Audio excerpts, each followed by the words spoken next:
Assalamualaikum warahmatullahi wabarakatuh. Selamat datang teman-teman mahasiswa di mata kuliah Sosiologi Pedesaan. Pada kesempatan kali ini kita akan mempelajari topik terkait dengan inovasi teknologi dan komunikasi digital masyarakat desa.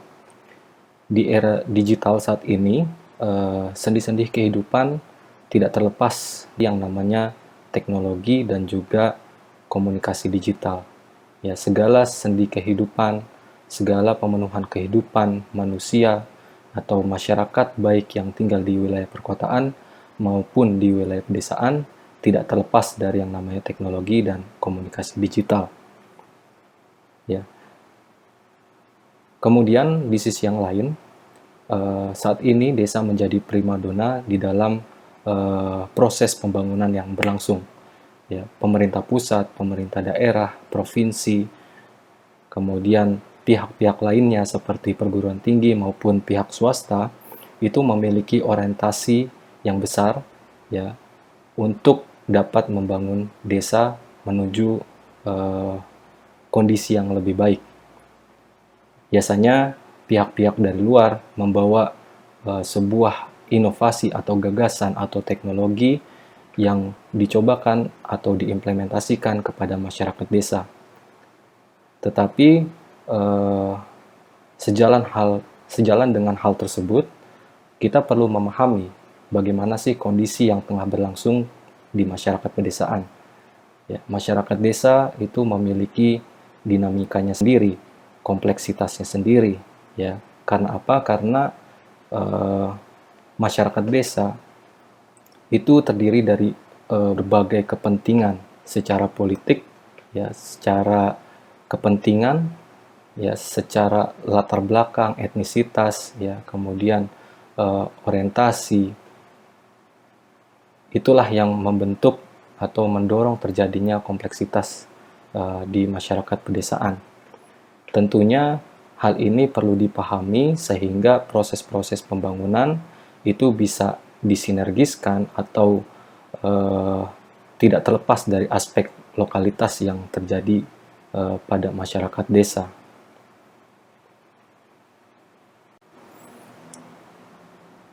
Pada pertemuan kali ini kita akan mempelajari 8 pokok bahasan.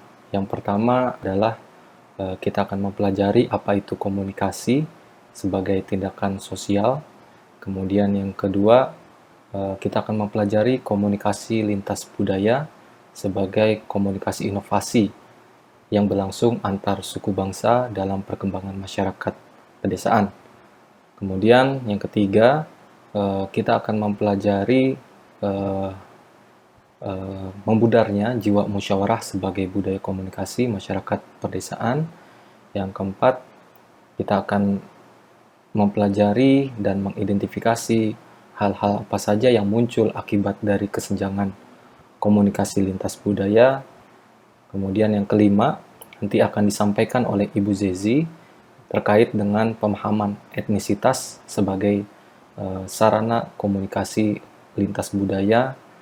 Yang keenam, bagaimana proses asosiatif dalam interaksi sosial lintas budaya. Yang ketujuh, bagaimana basis teori etnik. Dan terakhir, akan disampaikan seperti apa sih kondisi faktual etnisitas yang berlangsung di Indonesia. Pada pokok bahasan yang pertama, kita akan mempelajari tentang komunikasi sebagai tindakan sosial. Teman-teman mahasiswa sekalian pasti sering mendengar istilah komunikasi, dan teman-teman juga pernah mendapatkan topik ini di mata kuliah Sosiologi Umum ketika tingkat PPKU. Mungkin teman-teman sekalian masih mengingat apa yang dimaksud komunikasi.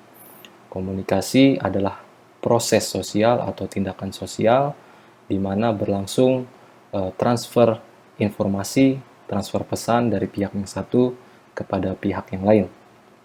Ya. Kemudian kita perlu memahami juga ya di dalam kehidupan kita sehari-hari, teman-teman bisa mengidentifikasi ya berapa jam kita melakukan proses komunikasi ini. Mulai dari bangun tidur sampai dengan tidur. Ya, bisa jadi sebagian besar kehidupan kita dipenuhi dengan proses komunikasi ini.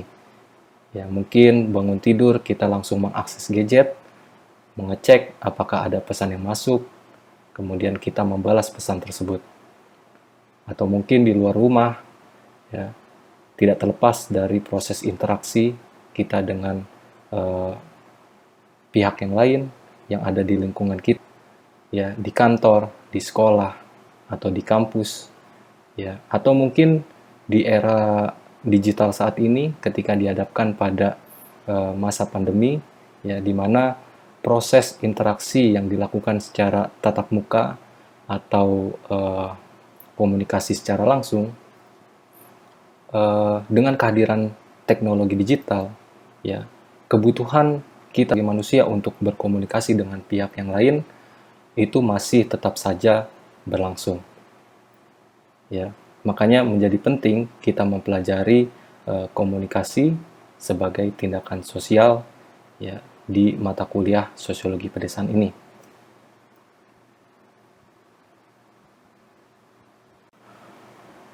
Menurut Habermas tahun 2006, komunikasi dibagi menjadi dua berdasarkan situasi tindakan.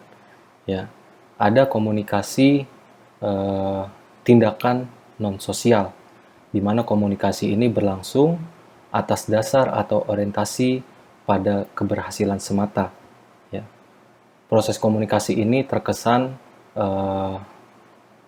top down, ya, searah. Yang terpenting adalah proses komunikasi bisa memperlancar tujuan yang diinginkan oleh pihak tertentu. Ya. Realitas ini seringkali kita temukan di dalam berbagai proses pembangunan yang terjadi di desa. Ya.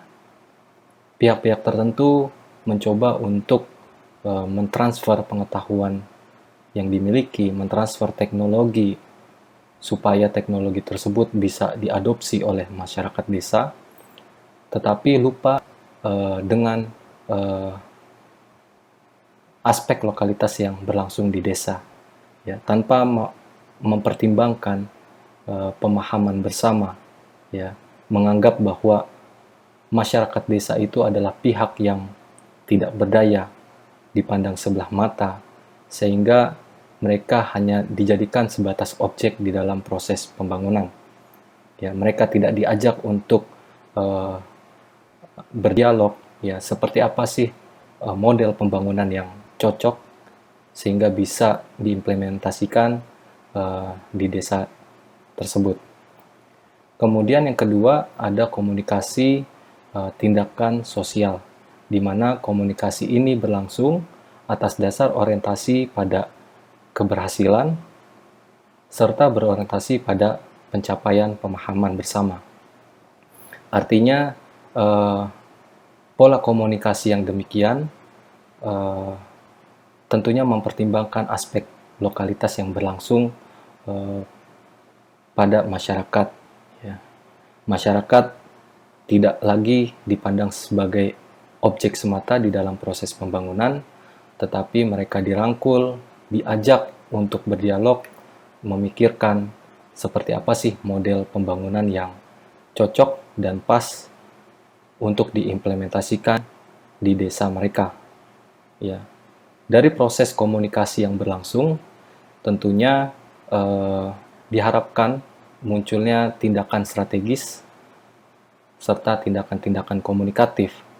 Segala bentuk permasalahan, kemudian potensi yang dimiliki oleh masyarakat desa itu bisa teridentifikasi dengan baik sehingga bisa dirumuskan bagaimana model pembangunan yang pas untuk mendorong terjadinya perubahan yang lebih baik di desa. Nah, dua pola komunikasi ini bisa kita lihat seperti apa realitas yang berlangsung di desa. Di sisi yang lain ada ahli yang bernama Rogers pada tahun 2003 menyebutkan ada dua model komunikasi yang berlangsung pada masyarakat. Yang pertama adalah komunikasi linear, di mana diilustrasikan ada dua pihak yang berlangsung di dalam proses komunikasi. Yang pertama adalah pihak yang menyampaikan pesan atau informasi, yaitu yang kita sebagai sumber atau source, yang menyampaikan pesan kepada penerima atau receiver. Biasanya proses transfer informasi dan pesan menggunakan media, ya. Baik proses komunikasi ini berlangsung secara langsung, secara tatap muka, maupun komunikasi yang berlangsung dengan menggunakan media perantara seperti telepon, ya, kemudian surat atau komunikasi yang lain seperti televisi, radio, dan lain sebagainya. Dan yang perlu menjadi perhatian pada model komunikasi linear ini, proses transfer informasi dan pesan berlangsung satu arah. Kemudian model yang kedua adalah komunikasi konvergen, di mana dua pihak yang berproses di dalam proses komunikasi ini bisa menjadi sebagai sumber sekaligus sebagai receiver. Kedua belah pihak ini saling berdialog sehingga mendorong terjadinya kesepemahaman di antara mereka. Dan ini sering kita temukan realitasnya di dalam proses pembangunan di pedesaan. Seperti saya singgung sebelumnya, ada pihak-pihak luar yang memiliki perhatian yang besar pada desa, ya, di mana pihak luar ini memiliki latar belakang budaya yang berbeda dengan budaya yang berlangsung di desa tersebut.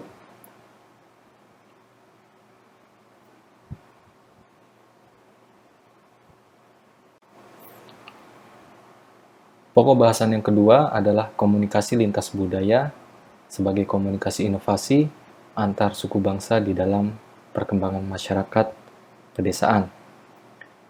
Ya, kita tidak memungkiri bahwa Indonesia ini adalah negara yang majemuk, banyak sekali etnis yang ada di Indonesia.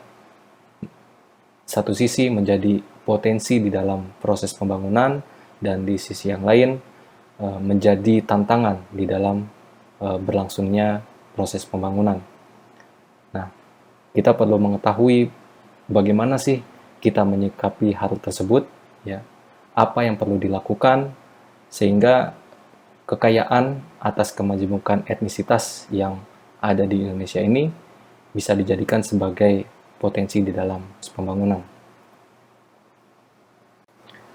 Sebelumnya telah disinggung apa yang dimaksud dengan komunikasi menurut Habermas dan juga Rogers.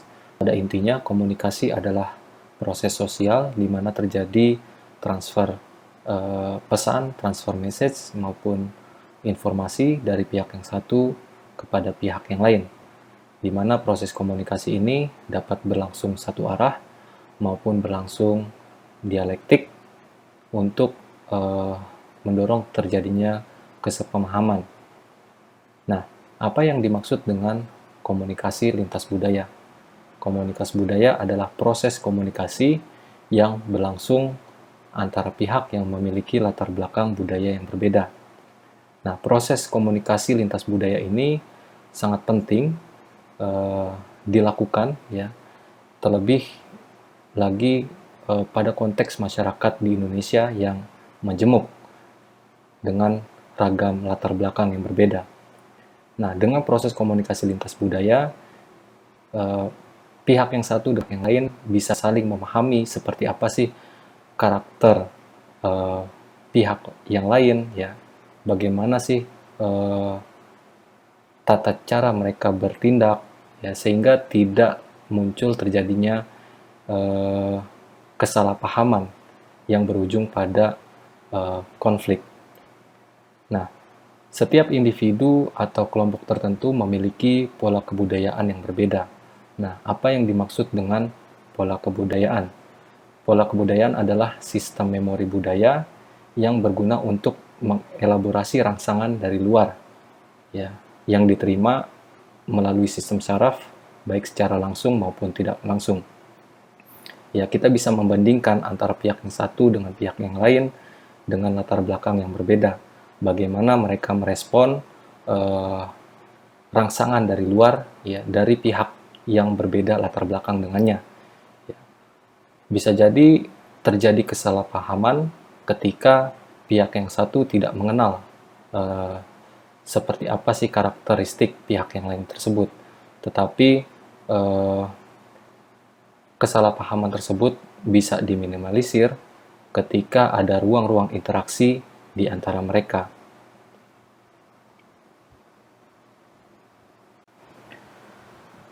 Lalu, apa saja sih unsur perilaku di dalam proses komunikasi lintas budaya? Ada 4 unsur. Yang pertama adalah persepsi, kognisi, sosialisasi, dan kepribadian. Keempat unsur ini sebetulnya saling mempengaruhi satu sama lain, ya. Bagaimana persepsi ini terbentuk atas dasar pengetahuan yang dimiliki, ya, kemudian sosialisasi yang didapatkan dari lingkungan sekitarnya, kemudian terakhir dari unsur-unsur tersebut membentuk suatu kepribadian atau watak, ya, atau karakter yang melekat pada individu tertentu. Nah, secara definisi untuk persepsi itu adalah proses interpretasi atau pemaknaan yang dilakukan oleh seseorang terhadap suatu objek. Nah, objek di sini adalah bisa individu yang lain maupun suatu realitas sosial yang berlangsung. Nah, persepsi ini terbentuk atas dasar pengalaman yang dirasakan oleh individu tertentu. Ya, seseorang akan mempersepsikan ketika dia memiliki pengalaman negatif berinteraksi dengan orang lain, ya, dengan ciri-ciri tertentu. Nah, di waktu yang lain, ketika berhadapan dengan seseorang dengan ciri-ciri yang sama, maka dia akan mempersepsikan negatif sesuai dengan pengalaman sebelumnya. Kemudian kognisi, ya, ini adalah aspek pengetahuan yang dimiliki oleh seseorang, dan pengetahuan ini mempengaruhi bagaimana dia bertindak atau berperilaku, ya, bagaimana membentuk proses berpikir, cara berpikir, kemudian bahasa yang digunakan di dalam proses komunikasi. Kemudian yang ketiga adalah sosialisasi. Sosialisasi di sini adalah proses transfer pengetahuan, gagasan, nilai-nilai, norma-norma yang berlangsung di lingkungannya, dan biasanya sosialisasi ini didapatkan dari generasi-generasi sebelumnya. Dan terakhir adalah kepribadian. Kepribadian adalah etos, karakter, atau watak yang melekat pada individu tertentu, di mana kepribadian ini adalah bentuk kanalisasi dari unsur-unsur yang lain, ya, terbentuk atas dasar persepsi atau pengalaman yang dirasakan sebelumnya, kemudian pengetahuan yang dikuasai, dan proses sosialisasi yang berlangsung di lingkungan sekitarnya. Mungkin di antara kita memiliki pengalaman betapa sulitnya untuk memahami teman kita atau orang lain yang berbeda latar belakang budaya dengan diri kita.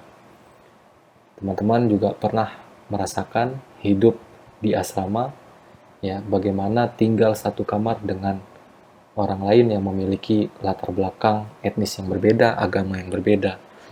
Nah, butuh effort, kemudian butuh waktu yang lebih lama, kemudian butuh ruang-ruang interaksi yang lebih dalam untuk bisa saling memahami satu sama lain.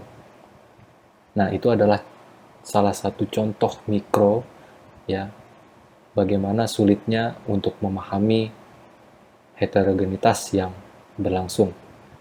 Nah, ada 2 ahli yang menyatakan bahwa sulit untuk memahami heterogenitas budaya yang ada di Indonesia.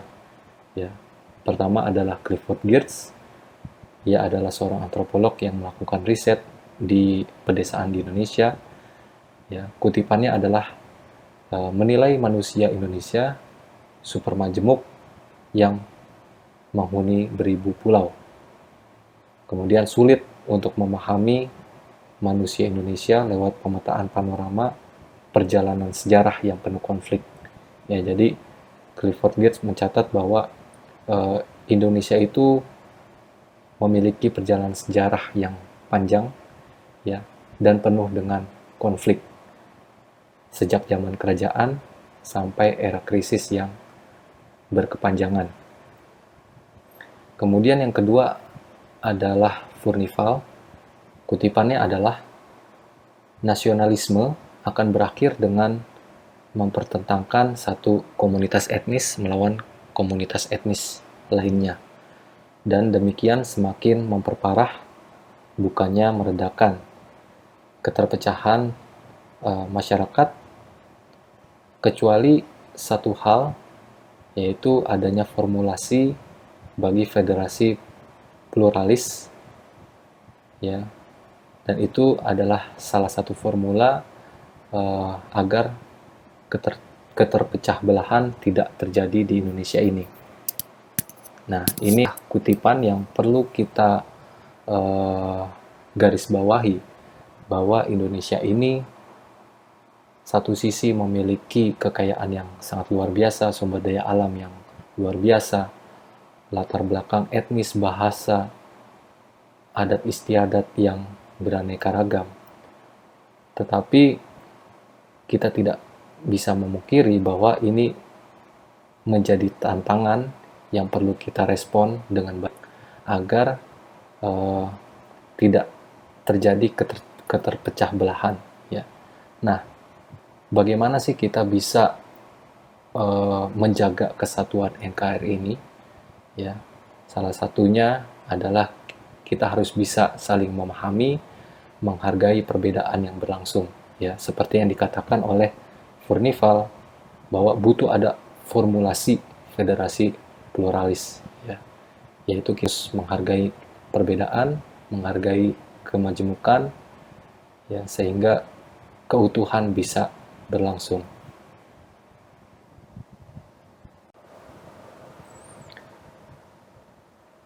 Kita juga perlu mengetahui bentuk-bentuk komunikasi lintas budaya. Nah, ini juga pernah kita pelajari pada mata kuliah sosiologi umum, ya, di mana interaksi sosial itu bisa terjadi, ya, dalam berbagai bentuk. Yang pertama, bentuk pertukaran sosial, ya, atau social exchange. Bagaimana tindakan yang dilakukan oleh individu itu adalah atas dasar respon dari tindakan individu yang lain.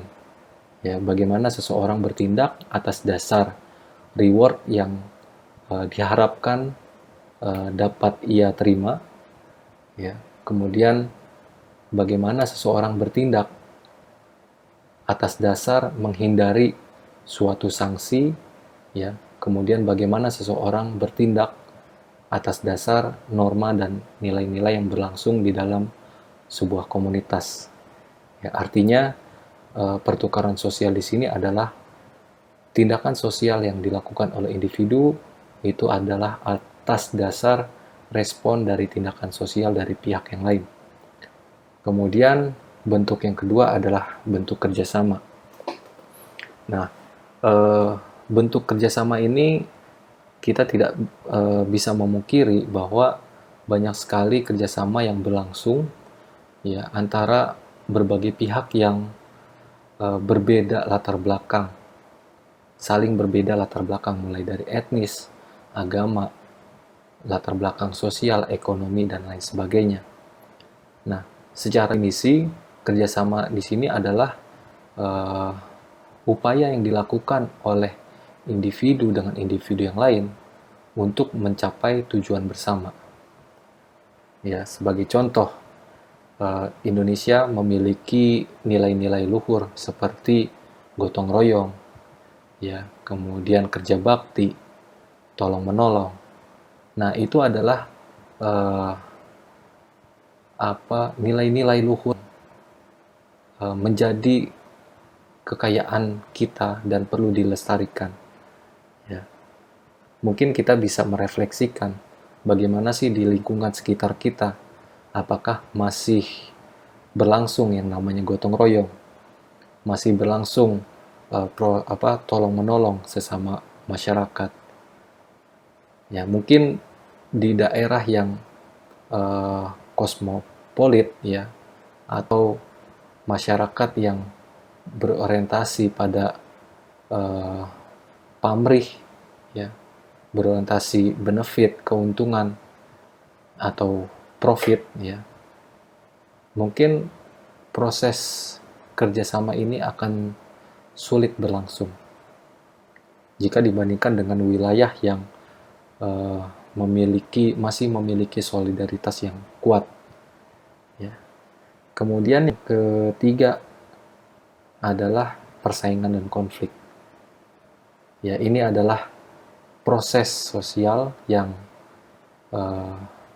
sering terjadi. Ya. Kita mengenal proses interaksi disosiatif, ya, di mana persaingan ini bisa muncul ketika terjadi perbedaan yang ditonjolkan antara pihak satu dengan pihak yang lain.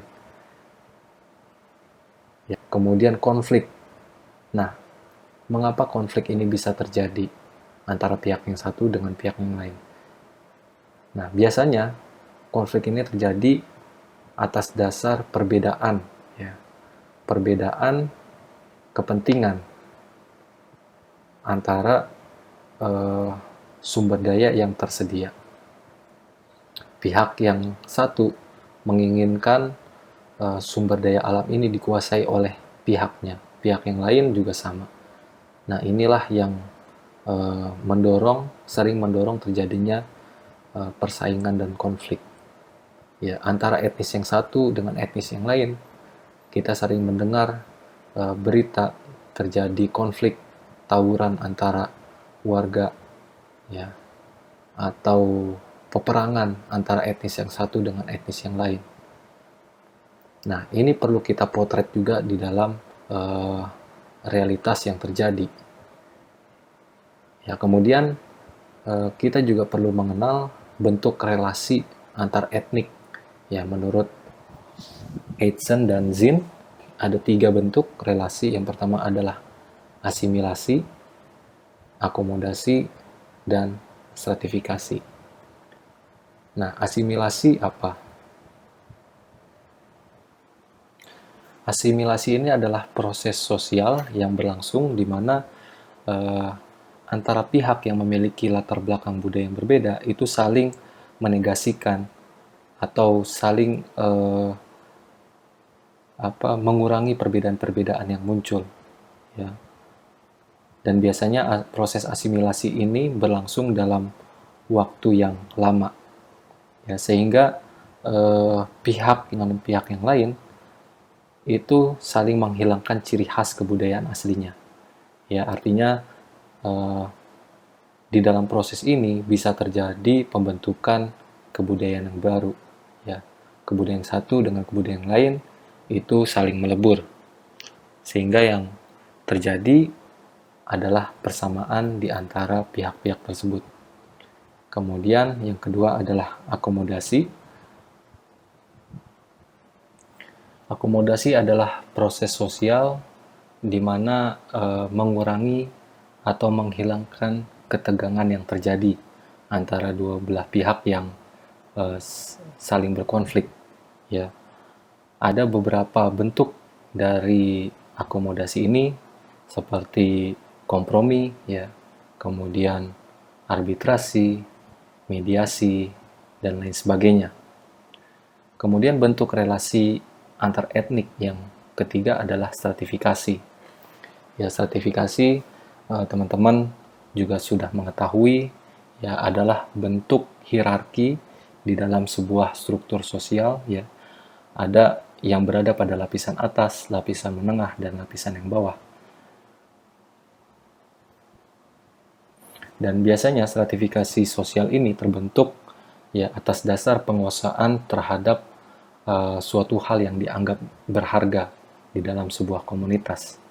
Ya, seringkali kita menemui bahwa ada pihak-pihak tertentu yang memiliki keleluasaan di dalam menguasai sesuatu yang berharga, ya, apakah itu eh, materi, finansial, ya, politik, kekuasaan politik, kemudian penguasaan terhadap aspek ekonomi dan lain sebagainya.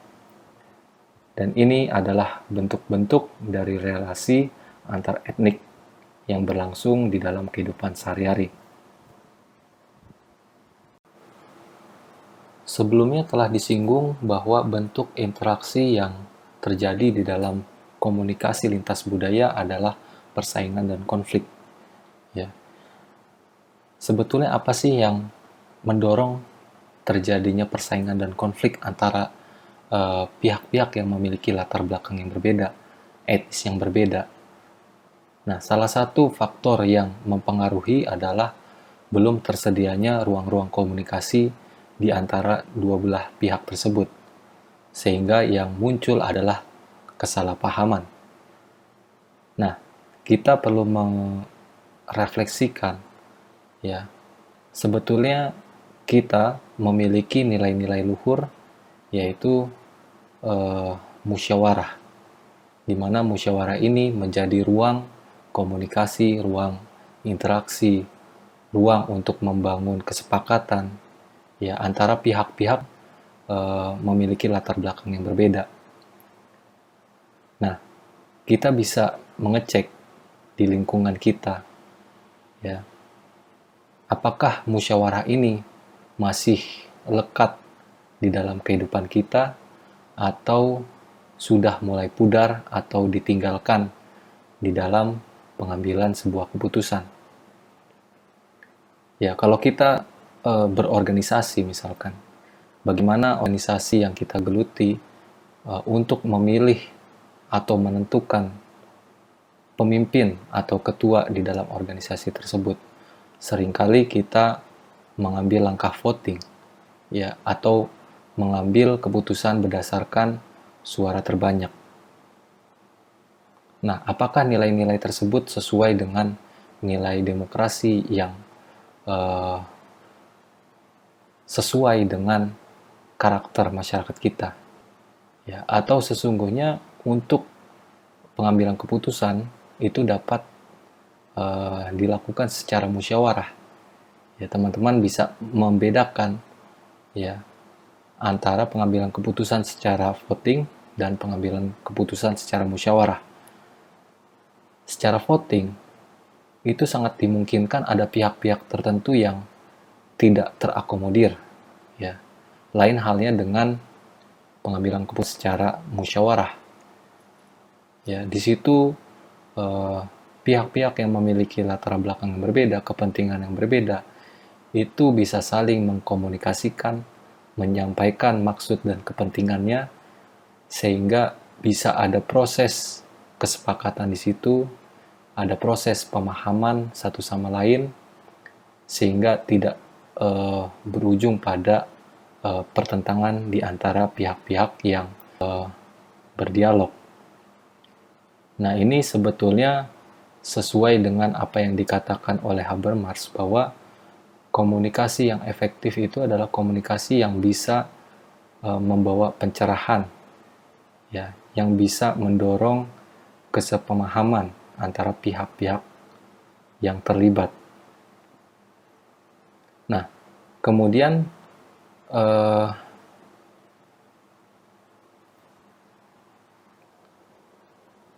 realitas yang terjadi saat ini adalah kesenjangan komunikasi lintas budaya.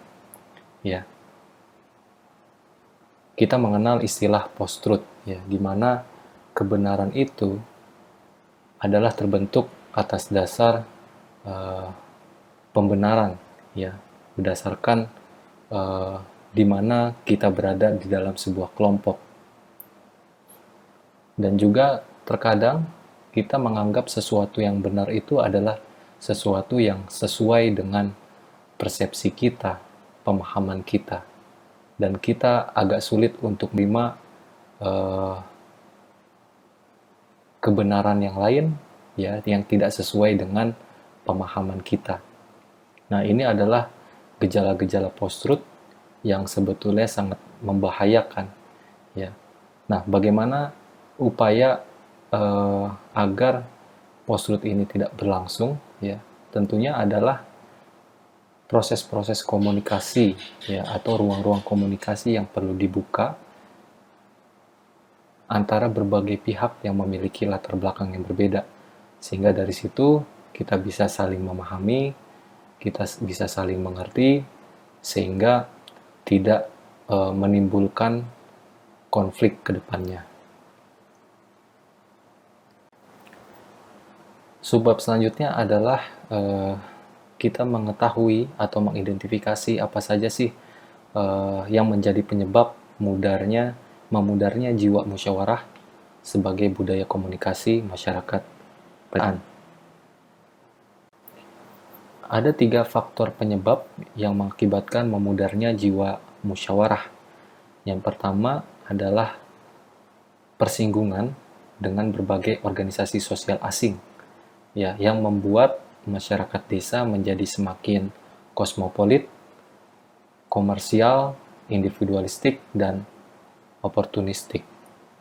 Kemudian faktor yang ketiga adalah dekonstruksi dan reduksi peran secara signifikan dari kelembagaan dan peranata sosial tradisi di masyarakat, seperti kelembagaan gotong royong, patron klien, aksi kolektif, dan berbagai jenis tata aturan tradisi, ya, yang menyesuaikan diri dengan sistem norma kapitalistik.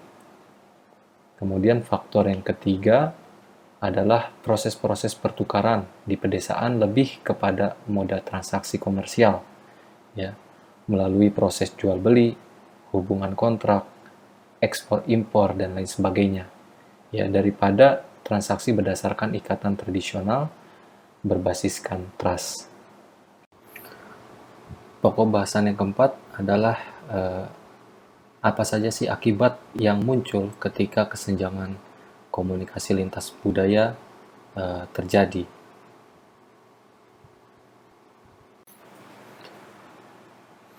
Tadi telah disinggung bahwa ada 2 bentuk dari komunikasi yang tidak sesuai dengan nilai-nilai masyarakat pedesaan di Indonesia. Yang pertama adalah memudarnya jiwa musyawarah, yang kedua kesenjangan komunikasi lintas budaya. Nah, yang perlu kita ketahui bahwa akibat yang muncul ketika kesenjangan komunikasi lintas budaya itu berlangsung. Dari kesenjangan ini maka berdampak pada melemahnya inovasi masyarakat, ya. Kemudian tersegregasinya masyarakat ke dalam basis kelompoknya masing-masing, sehingga terbentuk kelompok-kelompok yang eksklusif, kemudian menempatkan kelompok tertentu bertentangan dengan kelompok yang lain, ya. Bahkan yang lebih parah adalah dapat terjadinya konflik sosial, baik yang bersifat laten maupun terbuka, kemudian konflik yang fungsional dan disfungsional, atau yang berdampak negatif karena dampak destruktif dan dampak pengerusakan yang terjadi. Kemudian yang ketiga, konflik antara mayoritas dan minoritas. Baik, rekan-rekan sekalian, sekarang kita akan masuk pada subbab selanjutnya, yaitu memahami etnisitas sebagai sarana komunikasi lintas budaya. Baik rekan-rekan, seperti yang kita ketahui bahwa Indonesia sangat beragam sekali, ya, sangat heterogen, seperti ditunjukkan pada gambar yang ada di slide, bagaimana Indonesia memiliki begitu banyak budaya, begitu banyak nilai-nilai yang berbeda, dan bagaimana nilai-nilai ini akan menjadi sarana dalam melakukan komunikasi lintas budaya. Baik, sebelum kita membahas lebih lanjut tentang etnisitas dan memahami etnisitas sebagai sarana komunikasi lintas budaya, maka kita harus memahami terlebih dahulu apa itu identitas. Identitas itu adalah ciri, tanda, atau jati diri yang melekat pada seseorang yang membuat dapat kita bedakan antara kelompok satu dengan kelompok lainnya. dengan adanya ciri atau tanda atau jati diri yang khas tadi. Nah, apabila kita bicara identitas etnik, maka kita bicara ciri khas yang dilekatkan atau inherent pada etnik tertentu. Misalnya begini, semua etnik itu pasti juga punya nilai-nilai yang sama. Tapi bagaimana kita bisa membedakan antara satu dengan yang lainnya adalah mengacu pada identitas etniknya. Identitas etnik yang kita maksud di sini apa? Ciri yang paling khas dari masing-masing etnik. Ada berbagai ragam pendapat tentang identitas etnik. Yang pertama adalah Schultz dan Lavender tahun 2001 mengatakan bahwa identitas etnik itu diciptakan oleh proses sejarah yang menggabungkan kelompok-kelompok sosial yang berbeda ke dalam suatu struktur politik yang tunggal di bawah kondisi-kondisi sosial tertentu. Jadi adalah proses sejarah yang menggabungkan kelompok-kelompok yang berbeda ini. Namun di sisi lain, Bourdieu mengatakan bahwa identitas etnik itu sebenarnya adalah hasil dari modus konstruksi sosial yang dibangun antara subjek dan objek, atau bahasa lainnya disebut sebagai operatum dan modus operandi. Jadi sebenarnya identitas etnik itu adalah konstruksi sosial. Schaff 2012 mengatakan juga identitas etnik itu adalah produk sosial yang berisi konsep relasional yang terkait dengan identifikasi diri atau subjektivitas dan asal-usul sosial objektivitas. Sehingga identitas etnik dipahami sebagai proses penciptaan batas-batas formasi dan ditegakkan dalam kondisi sosio-historis yang spesifik. Jadi Schaff 2012 menyebutkan bahwa identitas etnik itu adalah produk sosial. Ya, dia berisi konsep relasional yang terkait dengan subjektivitas dan objektivitas tadi, begitu. Namun dia juga tidak lepas dari kondisi sosiohistoris yang spesifik. Baik, sebenarnya cukup banyak teori yang bicara tentang etnik, bahkan dari teori klasik, neoklasik, dan poststruktural ya, dari Karl Marx sampai Pierre Bourdieu. Kita akan bahas satu-satu asumsi dari teori ini pada subbab berikutnya. Banyaknya ragam yang menjelaskan teori tentang etnik, sehingga terdapat perspektif lain melihat teori etnik sebagai identitas, dan mengacu pada itu, Schaff mencoba membuat 6 tipologi dari ragam teori-teori tadi. 6 tipologi ini berangkat dari asumsi-asumsi, ada 4 asumsi, diantaranya adalah aktor, baik itu individu atau kelompok, tidak dapat lepas dari tekanan struktur identitas atau dalam konteks ini adalah etnik, tetapi memiliki kemampuan mengkonstruksi struktur tersebut. Ya, jadi aktor itu memang dalam berperilaku atau mengambil keputusan sangat dipengaruhi oleh struktur identitas etniknya. Tapi sebenarnya dia punya kemampuan untuk mengkonstruksi struktur tersebut, karena struktur itu pada dasarnya adalah, kalau kalian ingat kuliah sosiologi umum, struktur itu sebenarnya adalah hasil dari konstruksi sosial. Kemudian tindakan aktor mencerminkan habitus etnisitas dan kekuasaan etnisitas. Pertarungan dalam arena sosek-butpol bias etnik, apabila konteks masyarakat majemuknya memiliki kesejarahan panjang dan etnodemografi yang seimbang. Dan dominasi aktor dalam arena sosek-butpol ditentukan dari kepemilikan modal dan berdampak terhadap terdominasinya etnik lainnya. Jadi, bagaimana sih seorang aktor mampu mendominasi arena sosek-butpol? Sebenarnya salah satunya ditentukan dari kepemilikan modal aktor. Semakin banyak aktor tersebut mengakumulasi modal, maka kemungkinan dia dapat mendominasi pada arena sosek-butpol pun lebih tinggi.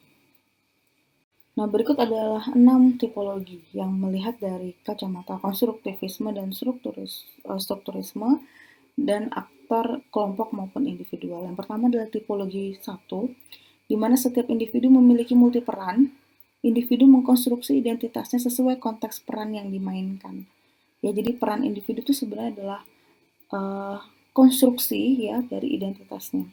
Kemudian tipologi 2, identitas ditentukan kelompok dan identitas individu tidak dapat dilepaskan dengan konteks kelompoknya, baik etnis, ras, agama, maupun gender. Tipologi 3, identitas individu dibentuk dan terbentuk melalui komunikasi untuk membangun kesepakatan tentang identitas bersama. Tipologi 4, individu tidak mempunyai kekuatan untuk menentukan ciri dan karakteristik identitasnya. Hegemoni struktur senantiasa menentukan warna identitas individu. Ya, ini sudah lebih ke strukturisme. Kemudian tipologi 5, aktor adalah kelompok sosial. Kekuatan sejarah menempatkan kelompok-kelompok identitas dalam dikotomi binari. Dan tipologi keenam ya yang berada di tengah-tengah ini, aktor baik individu maupun kelompok tidak dapat menghindar dari tekanan struktur di atasnya, akan tetapi mampu mengkonstruksi kondisi yang ada sesuai dengan konteks kepentingan. Jadi aktor itu tidak pasrah dalam kondisi hanya mengikuti struktur. Sebenarnya aktor itu punya juga kemampuan untuk mengkonstruksi ya sesuai dengan konteks kepentingan yang dimiliki aktor. Ini adalah aktor-aktor yang masuk tipologi 6. Mengacu pada ragam teori tadi, sebenarnya pembentukan identitas etnik itu dapat kita pahami ya, melihat dari bagaimana subjektifikasi, objektifikasi ya kelompok etnik pada konteks aktor. Pada ini gambar ini intinya adalah terdapat 3 kalimat kunci dalam memahami bekerjanya pembentukan identitas aktor dalam arena sosok Budpol. Yang pertama, adanya prinsip heteronom, pada konteks ini model ekonomi, dan otonom, pada konteks ini adalah model simbolis. Ya, model ekonomi adalah kemampuan seorang aktor ya dalam bidang ekonomi, dan model simbolis adalah suatu atribut-atribut yang dimiliki aktor ya yang mampu menunjang pengaruhnya sebagai seorang aktor. Kemudian ada struktur pembentuk, objektifikasi dan subjektifikasi, dan pembentukan identitas etnik pada skala besar ya, di mana mempertemukan sejarah, kelompok etnik dan pengalaman aktor, dan skala terbatas disposisi-disposisi dari pengalaman aktor. Jadi pembentukan identitas etnik aktor dalam arena ekonomi politik sebenarnya tidak terlepas dari sejarah ya politik ingatan, nilai-nilai ya yang dipengaruhi oleh kalau kasusnya di gambar ini adalah mitologi teman umum dan sebagainya, dan pengalaman begitu. Jadi sejarah mempengaruhi dalam pembentukan identitas etnik, tapi juga dipengaruhi oleh pengalaman yang dilalui oleh aktor. Ya. Setelah kita memahami bagaimana keberagaman budaya, ya etnisitas yang ada, lalu bagaimana keberagaman itu muncul dari identitas etnik dan bagaimana prosesnya tadi ya dipengaruhi oleh sejarah yang ada, kemudian pengalaman yang ada, kita masuk pada bagaimana proses asosiatif dalam interaksi sosial lintas budaya. Yang pertama, salah satu proses asosiatifnya adalah asimilasi. Asimilasi adalah bentuk hubungan antar etnik yang berusaha mengurangi perbedaan di antara mereka untuk mendapat kesatuan tindak dan sikap demi mencapai tujuan bersama. Jadi bagaimana etnik-etnik yang bertemu dalam satu wilayah ya berusaha untuk mengurangi perbedaan di antara mereka agar mereka mendapatkan kesatuan tindak dan sikap demi mencapai tujuan bersama. Tentunya dalam mewujudkan asimilasi perlu adanya syarat yang dipenuhi. Yang pertama adanya toleransi, kemudian keseimbangan kesempatan dalam bidang sosial ekonomi, ya, jadi tidak ada dominasi dalam mengakses khususnya sumber daya ekonomi dan sosial. Kemudian adanya sikap menghargai orang asing dan kebudayaannya, dan sikap terbuka dari kelompok budaya dominan, serta adanya persamaan unsur budaya dan adanya musuh utama biasanya gitu ya. Nah, hasil asimilasi ini seperti apa? Hasil asimilasi adalah masyarakat campuran atau mixed society yang mempunyai kebudayaan baru. Jenis asimilasi ini banyak, ada asimilasi budaya, asimilasi perkawinan, asimilasi sikap, dan lain-lain ya. Jadi misalnya di satu daerah yang contohnya di Balikpapan misalnya dengan begitu banyak ragam budaya dan etnis dominan di sana sangat terbuka sehingga para kelompok-kelompok etnik yang tinggal di sana bisa hidup berdampingan ya walaupun mereka akan melakukan banyak upaya-upaya tadi mengurangi perbedaan agar bisa hidup berdampingan begitu. Yang ada mereka akhirnya punya budaya baru, budaya Balikpapan. Mereka menyebutnya seperti itu. Walaupun mungkin kita tidak mengenal etnis atau suku Balikpapan, tetapi ada kebudayaan-kebudayaan baru ya, karena munculnya mixed society ini. Selanjutnya adalah akomodasi. Akomodasi sebagai keadaan yaitu hubungan yang seimbang antar etnik atau antar ras, masing-masing menjaga nilai dan norma sosial yang umum di masyarakat. Contohnya adanya adaptasi dan migrasi.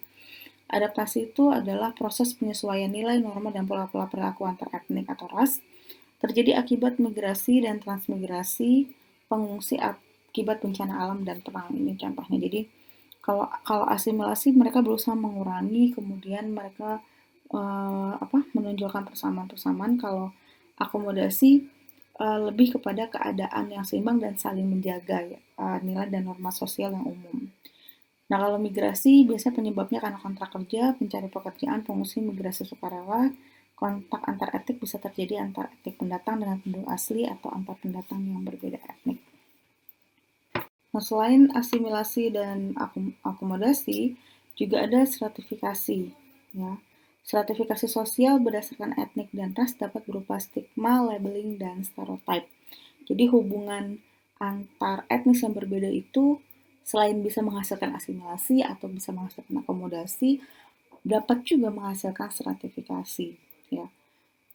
Misalnya apa? Pertama, kompetisi, di mana manusia mempunyai kemampuan struggle for survival dan umumnya tradisi dalam diri migran yang mendorong mereka bekerja lebih keras. Jadi karena ada pendatang yang datang ke suatu daerah tertentu dan dia merasa ini adalah daerah asing sehingga dia harus struggle, ya, dia berupaya lebih keras sehingga seakan-akan memunculkan kompetisi antara orang pendatang dan orang asli. Kemudian konflik ya muncul karena perbedaan kebutuhan, nilai, dan motivasi antar etnik. Dan mungkin yang bisa lebih parah lagi mencapai eksterminasi, ekspulsi, dan eksklusi. Di mana eksterminasi itu mengarah kepada genosida, ya, ekspulsi, penyingkiran paksa atau didesak sehingga pergi, dan eksklusi melarang memasuki wilayah etnik tertentu. Atau yang terjadi justru memisahkan diri, ya, berbentuk pemberontakan atau perang dengan tujuan memisahkan diri dan membentuk negara sendiri, atau dapat juga menjadi segregasi, yaitu memisahkan kelompok mayoritas dan minoritas berdasarkan tempat tinggal, tempat kerja, fasilitas sosial, dan tidak menutup kemungkinan terjadi komunikasi antar lapisan, ya. Jadi kalau segregasi dalam satu wilayah, wilayah sebagian barat dimiliki oleh etnis A, sebagian bagian timur dimiliki oleh etnis B, atau sebaliknya. Itu contohnya. Nah, setelah kita memahami tadi bagaimana keberagaman budaya itu muncul, kemudian bagaimana hubungan-hubungan yang ada, kita membahas bagaimana basis teori etnik sebenarnya. Baik, yang pertama kita melihat bangunan asumsi teori etnik klasik ya. Yang pertama adalah dari Karl Marx. Karl Marx membangun asumsi bahwa realitas sosial merupakan realitas yang dibangun dari basis ekonomi ketimbang basis etnisitas. Jadi basicnya itu dari ekonomi. Nah, realitas etik dapat sebagai penghalang kemajuan sosial apabila etnisitas tidak berhasil membangun etnografi bagi mereka sendiri dan sebaliknya. Realitas keberadaan etnik dapat dijadikan sebagai instrumen kaum borjuasi untuk melanggengkan kepentingan kekuasaannya. Max Weber mengatakan, setiap tindakan sosial tidak luput dari tindakan yang bernuansa etnisitas. Konflik terjadi manakala ada upaya yang dilakukan oleh kelompok etnik tertentu untuk memperoleh keuntungan simbolik dari kelompok etnik lainnya. Dan tindakan politik identitas etnik dalam dinamika politik mencerminkan perilaku kelompok etnik yang bersangkutan. Jadi agak berbeda dengan Marx. Marx tadi bicara ini adalah basis ekonomi. Emil Durkheim mengatakan bahwa setiap kesejarahan kelompok sosial yang ada saat ini tidak lepas dari kesejarahan masa lalunya. Tindakan individu adalah tindakan kelompok sosialnya, dan sifat dan karakteristik kelompok sosial tercermin dari sifat dan karakteristik individu-individu dari kelompok sosial tersebut. Simmel juga mengatakan bahwa tindakan kelompok etnik tidak selamanya mewakili kepentingan identitasnya, melainkan hasil dari sebuah proses interaksi sosial. Seiring dengan terjadinya pergeseran solidaritas dari mekanika organik, maka terjadi pelemahan kohesivitas sosial berbasis etnik disebabkan kelompok-kelompok sosial atau masyarakat cenderung lebih menanamkan nilai-nilai universal dan konflik sebagai media untuk membangun atau mempertahankan interaksi sosial. Nah, bangunan asumsi teori etnik klasik ini sebenarnya masih menjelaskan bahwa etnik itu masih menjadi diskursus apakah menentukan atau tidak dalam tindakan atau proses sosial ya. Terlihat tadi ada yang mengatakan bahwa setiap tindakan sosial itu tidak luput dari tindakan bernuansa etnisitas, misalnya dari Weber, kemudian tindakan kelompok etnik itu juga tidak selamanya mewakili kepentingan identitasnya dari si Mel ya. Jadi kalau dalam bangunan asumsi teori etnik klasik ini masih menjadi diskursus begitu. Etnik masih dikategorikan sebagai kelompok sosial. Pada era neoklasik ya sudah mulai agak berbeda ya, misalnya Oliver Coates dan Michael Hecher dengan perspektif strukturalisnya membangun asumsi bahwa perbedaan tenaga kerja pada masyarakat kapitalis didasarkan pada perbedaan ras atau etnik. Konflik sosial dapat terjadi karena ketimpangan relasi antar etnik, dan keadilan relasi antar etnik dapat dilakukan dengan menitikberatkan pada peran politik. Talcott Parsons dan Alexander dengan perspektif fungsional dan struktur fungsional mengatakan bahwa realitas etnik merupakan proses integrasi sosial, di mana etnik atau ras merupakan ikatan kohesi dalam bentuk kekerabatan, kesamaan nilai, dan primordialitas. Dan relasi antar etnik dapat bersifat positif maupun negatif. Positif apabila menjaga moral perilaku individu maupun kelompok dan asimilasi. Negatif apabila terjadi pemisahan diri oleh etnik dan konflik. Nah, pada konteks neoklasik, etnik mulai menjadi penting dan menentukan dalam tindakan atau proses sosial. Tapi di sini etnik masih dikategorikan sebagai kelompok sosial. Jadi kalau teori klasik masih diskursus nih, masih perdebatan. Tapi kalau di neoklasik sudah menunjukkan bahwa etnik itu penting dan menentukan dalam tindakan proses sosial. Baru setelah teori etnik poststruktural ya, Michael Foucault dan Pierre Bourdieu, Foucault dengan perspektif diskursusnya mengatakan bahwa aktor dapat mencerminkan bentuk tindakan identitas etnik. Etnik memiliki kekuasaan dan memiliki habitus yang spesifik. Pierre Bourdieu dengan perspektif objektivitas dan subjektivitas menyebutkan bahwa relasi antar etnik terjadi di berbagai arena di mana kekuasaan senantiasa melekat di dalamnya, dan persaingan antar etnik dalam arena menciptakan dominasi etnik tertentu terhadap etnik lainnya. Nah, pada teori etnik poststruktural baru semakin tegas ya, semakin terlihat bahwa etnik menjadi penentu dalam tindakan atau proses sosial. Etnik sudah mulai dikategorikan sebagai aktor, di mana aktor ini bisa mengacu pada individu dan kelompok sosial. Jadi kalau kita mereview lagi tadi pada pokok bahasan 7 ini, kita melihat basis teori etnik. Dari klasik, neoklasik, sampai poststruktural. Dari klasik ya, etnis masih menjadi diskursus, apakah sebenarnya menentukan tindakan atau proses sosial ya, dan masih dikategorikan sebagai kelompok sosial. Baru setelah neoklasik, etnik dianggap penting ya, menjadi penting dan menentukan sebenarnya tindakan atau proses sosial. Walaupun pada teori di neoklasik, etnik masih dikategorikan sebagai kelompok sosial. Dan poststruktural, etnik menjadi penentu dalam tindakan atau proses sosial, dan etnik dikategorikan sebagai aktor. Jadi itu adalah perkembangan teori etnik ya, bangunan teori etnik dari klasik, neoklasik hingga poststruktural. Nah, setelah kita memahami keberagaman ya, munculnya identitas etnik, bagaimana identitas etnik itu muncul sampai pada proses-proses ya asosiatif yang bisa muncul dari hubungan antar etnik, kemudian bagaimana perkembangan teori etnik. Sekarang kita melihat sebenarnya bagaimana sih kondisi faktual etnisitas di Indonesia. Implikasi etnisitas dalam arena kehidupan ya bisa dilihat dari beberapa hal. Yang pertama adanya etnis mayoritas versus minoritas, adanya praktik dominasi etnis tertentu, terjadinya pertarungan antar etnis, kemudian munculnya ketimpangan etnis, dan bagaimana kesejarahan yang ada. Nah, 5 ini akan kita coba bahas contohnya satu-satu. Salah satu contoh adanya etnik mayoritas versus etnik minoritas dilihat dari hasil studi penelitian yang dilakukan oleh Schaff ya, Pak Sofyan Schaff. Pada tahun 2011 diolah dari data PODES terlihat bagaimana ada perbedaan ya dominasi mayoritas versus minoritas di Sulawesi Tenggara. Di Sulawesi Tenggara terbagi 4 etnis dominan, ada Tolaki, Muna, Bugis, dan Buton, dan sisanya adalah lainnya. Yang dilihat bahwa Sulawesi Tenggara itu sangat didominasi oleh etnis Tolaki, kemudian Buton, Bugis, dan Muna. Namun, walaupun agak sedikit berbeda jika kita melihat di Kendari ya, di kotanya, etnis Tolaki tetap menjadi etnis paling dominan, namun Buton sebenarnya menjadi etnis yang paling minoritas di sana.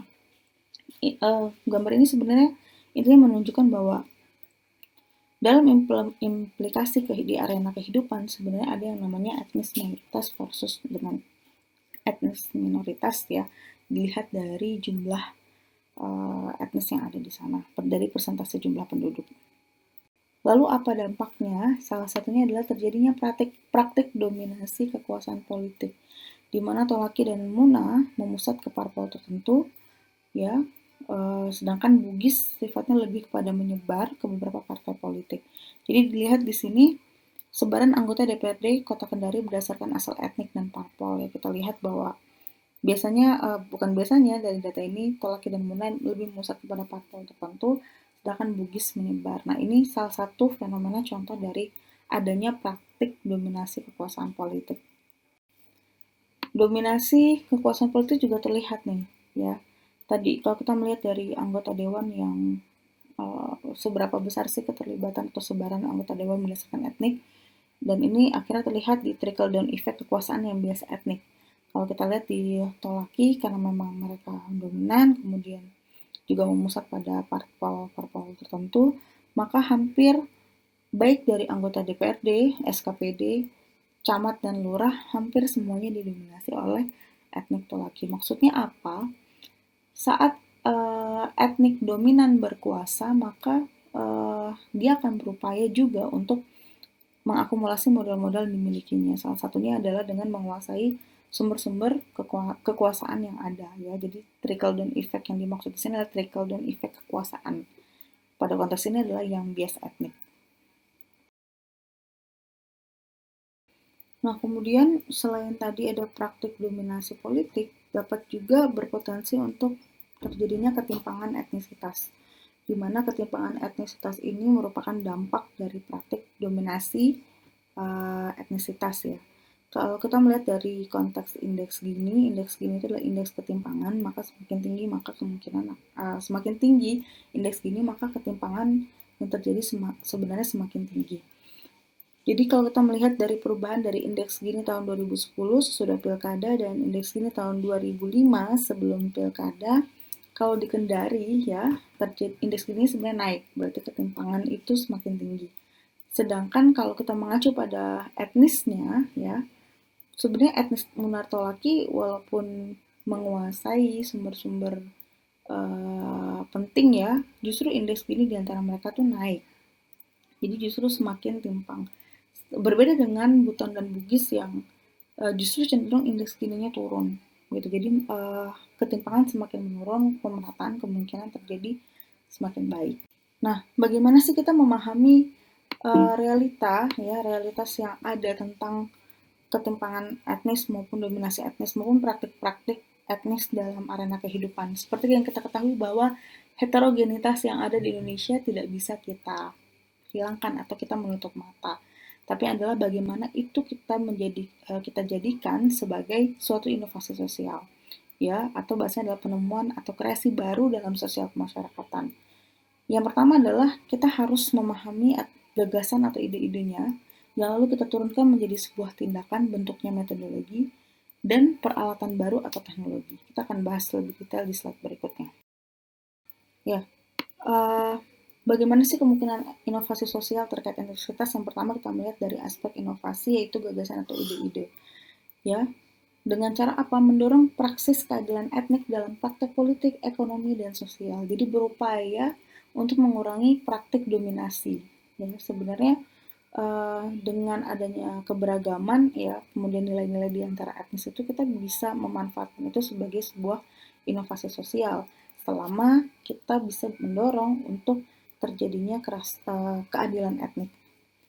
Metodologinya seperti apa? Membangun dialog antar etnik, multikulturalisme, dan penyusunan kebijakan afirmatif tentang etnisitas ke dalam ruang publik. Dan terakhir adalah instrumennya, di mana partisipasi terkait kebutuhan komunitas etnik yang ada. Jadi, etnik yang beragam ini harus ada kanalisasi. Sebagai contoh, di Balikpapan, ya mereka punya yang namanya Forum Komunikasi Paguyuban yang menaungi etnik yang berbeda-beda. Sehingga dengan forum komunikasi ini mereka bisa saling berdiskusi ya, berdialog gitu. Baik dalam arena ekonomi, sosial, politik, dan sebagainya. Lalu apa implikasi kebijakan terkait etnisitas? Yang pertama adalah mendorong pemerintah daerah melaksanakan dialog antar etnik untuk membangun visi bersama tentang keberlanjutan masa depan negara Kesatuan Republik Indonesia. Kemudian mendorong pihak kampus dan civil social organization yang didukung pemerintah, baik daerah maupun pusat, untuk membentuk sekolah lapang multikulturalisme yang lebih bersifat non-formal sebagai upaya untuk memperkenalkan dan membangun kesadaran pentingnya agenda dan praktik multikulturalisme pada masyarakat yang terdiri dari keberagaman etnik gitu. Jadi hal ini memang nggak bisa kita tutup mata, tapi justru kita harus menerima keberagaman itu, lalu kita mencoba untuk mendialogkan, yang membangun ruang dialog antar etnis agar bisa terjadi keadilan antar etnik. Kemudian mendorong upaya penyusunan kebijakan dan program yang mengkonstruksi nilai-nilai bersama atau common value yang dibangun dari basis nilai etnik masing-masing atau communal value. Jadi mencoba untuk mencari nih, apa sih nilai-nilai bersama ya yang dimiliki oleh setiap etnik dan itu yang ditonjolkan. Walaupun nilai-nilai bersama itu bukan kita memperkenalkan nilai baru, tapi nilai-nilai bersama itu sebenarnya sudah ada dalam basis etnik mereka ya, atau disebut communal value.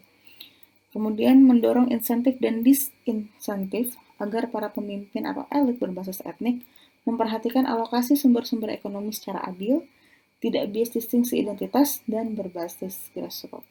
Gitu. Jadi, bagaimana kita memahami bahwa Indonesia memang heterogen, kita harus menerima itu, dan bagaimana kita memahami keberagaman itu dari identitas etnis sampai teorinya, ya, lalu bagaimana implikasinya, ya implementasinya di kehidupan kita, lalu bagaimana kita menjadikan itu menjadi sebuah inovasi. Jadi bukan ditekan, dihilangkan karena itu memang adalah salah satu modal kita, tapi menjadikan itu menjadi sebuah inovasi dan ada implikasi kebijakan terkait etnisitas. Baik, berikut adalah kuliah pada hari ini. Terima kasih atas perhatiannya dan semoga materi kali ini bermanfaat bagi rekan-rekan sekalian. Terima kasih.